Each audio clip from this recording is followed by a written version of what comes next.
Số mắc COVID-19 tiếp tục tăng, 62 tỉnh thành ghi nhận 26.487 ca bệnh. Ngày 11 tháng 2, Bộ Y tế cho biết cả nước ghi nhận 26.487 ca COVID-19, tăng gần 500 ca so với ngày hôm qua.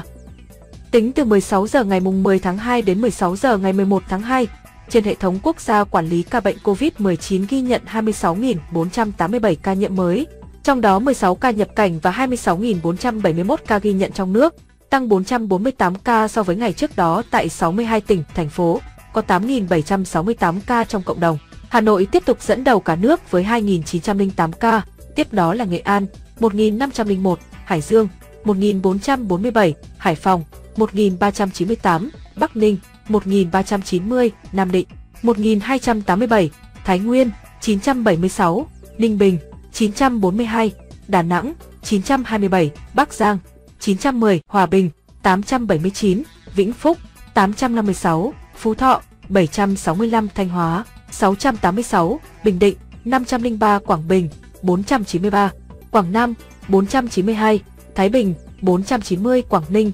477, Lào Cai, 470, Lạng Sơn, 440, Quảng Trị, 420, Tuyên Quang, 393, Sơn La, 383, Hưng Yên, 379, Lâm Đồng, 340, Đà Lạt, 311, Bình Phước, 290, Phú Yên, 284, Khánh Hòa, 263, Thành phố Hồ Chí Minh, 260, Hà Tĩnh, 259, Thừa Thiên Huế, 257, Hà Nam, 216, Quảng Ngãi, 211, Đà Nông, 180, Kon Tum, 178, Yên Bái, 164, Cao Bằng, 138, Cà Mau, 134, Bà Rịa, Vũng Tàu, 133, Điện Biên, 133, Hà Giang, 115, Bắc Cạn, 84, Bình Dương, 77, Vĩnh Long, 73, Bình Thuận, 73, Lai Châu, 69, Bến Tre, 65, Trà Vinh, 65, Đồng Tháp, 45, Bạc Liêu, 44, Sóc Trăng, 34,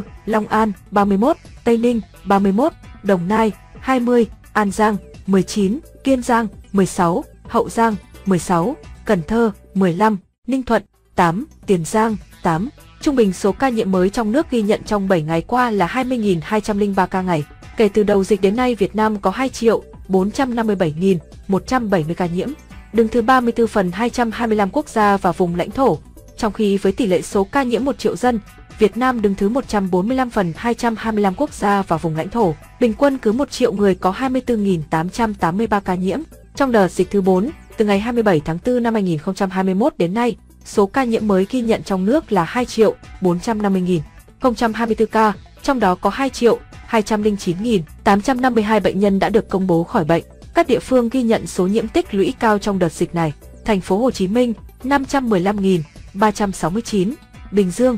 293.145, Hà Nội 162.643, Đồng Nai 100.022, Tây Ninh 88.690. Về tình hình điều trị, trong ngày có 6.075 bệnh nhân được công bố khỏi bệnh, nâng tổng số ca được điều trị khỏi lên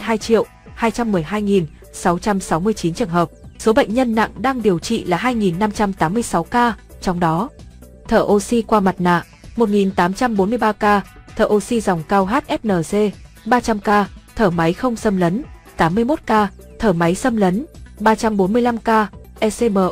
17 ca. Về số bệnh nhân tử vong, từ 17 giờ 30 phút ngày 10 tháng 2 đến 17 giờ 30 phút ngày 11 tháng 2 ghi nhận 96 ca tử vong, trong đó tại Hà Nội 14, Kiên Giang 10, Bình Định 6, Hòa Bình 5, Vĩnh Long 5, Bà Rịa, Vũng Tàu 4, Cần Thơ 4, Thành phố Hồ Chí Minh 3, Đồng Nai 3, Đồng Tháp 3, Nghệ An 3, Quảng Ngãi 3, Thái Nguyên 3, Vĩnh Phúc 3, Bến Tre 2, Đà Nẵng 2, Gia Lai 2, Hải Phòng 2, Hậu Giang 2, Lạng Sơn 2, Phú Yên 2, Quảng Nam 2, Sóc Trăng 2, Bình Thuận 1, Cao Bằng 1, Đà Lạt 1, Lâm Đồng 1, Phú Thọ 1, Quảng Bình 1, Tây Ninh 1, Thanh Hóa 1, Thừa Thiên Huế 1. Trung bình số tử vong ghi nhận trong 7 ngày qua là 91 ca ngày. Tổng số ca tử vong do Covid-19 tại Việt Nam tính đến nay là 38.784 ca, chiếm tỷ lệ 1,6% so với tổng số ca nhiễm,